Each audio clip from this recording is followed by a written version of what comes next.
So my name is Nadia. I'm an actor. My role, well, there is no clear role. There's no name of character within the play. As an actor, I myself, Nadia, am in the play, but it's very interesting because there's no names of characters. So as the audience, you need to work out who I am. So it's really food for thought for the audience to think about who am I, who is my character. And tell us more about the play then. What's it about and what makes it really excited to be involved in as an actor? So it's called Midnight Movie, which is the name of the film, but the film is within the internet world. And it's not necessarily a real film, it's a moment, an experience throughout the night from midnight and how you explore the internet in the early hours of the morning. So the character could be possibly experiencing pain, and what's their intention? And why are they in the world of the internet? What are they looking for precisely? They're kind of curious, exploring the world of the internet. And it's almost like delving deep into the internet, and the character becomes the world of the internet. So you talk about it being involved in the online world and the internet, and it seems to be also focusing a fair bit on disability as well, with all the access involved in the show. As a deaf person yourself, what's been your experience of the online world and kind of navigating that as someone who's deaf and disabled? So I feel that everybody within the world has a disability, whether that's big or small. I can't think of one person who is perfect in what that means. So everyone has some form of disability. Define what disability means.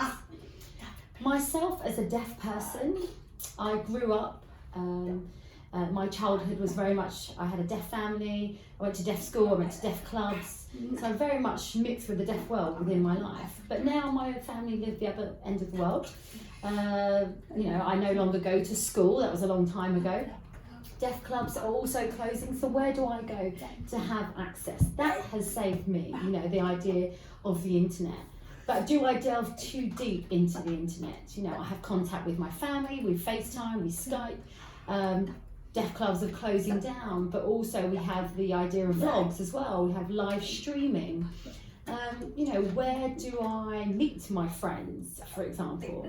So I feel that the internet, there is that idea of saving us, but also, can it be too much? Can it be overwhelming? And it's thinking about those boundaries and where you lie within that. And it also, what does the internet mean to you as a person? And this play also looks at something called the digital body for those that maybe can't go to the theatre but also want to be involved in the show in a different way. Can you tell us a bit more about that and where that idea came from? Interesting question, actually, and it's been really exciting to explore. The idea of having an iPhone, a laptop, the radio, wherever your body cannot go, you can be in one place. So perhaps someone can't go to the theatre, but they really want to have access to that play. With our play, what it does, is there's empathy there. So you become that person who can't access all these different places. Maybe it works, maybe it doesn't. It's almost like, am I the same as that person? What is the reason? What is the reason behind that? Why can't I go there? That's the question.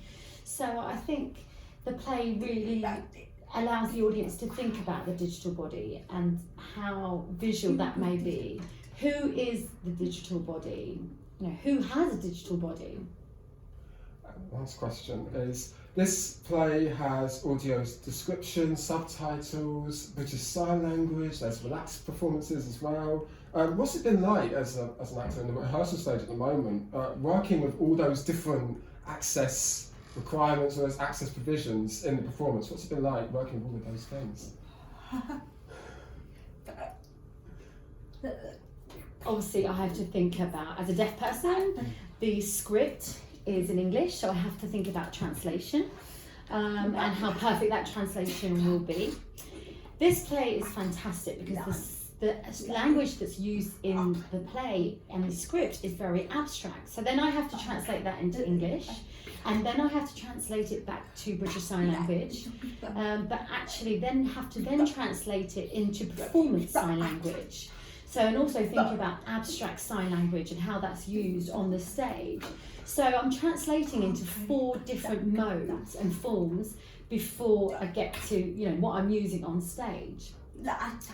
With the captions, it's thinking about the digital body. Are the captions the digital body? Or am I the digital body? Or is sign language the digital body? Or the person who's voicing, is that the digital body?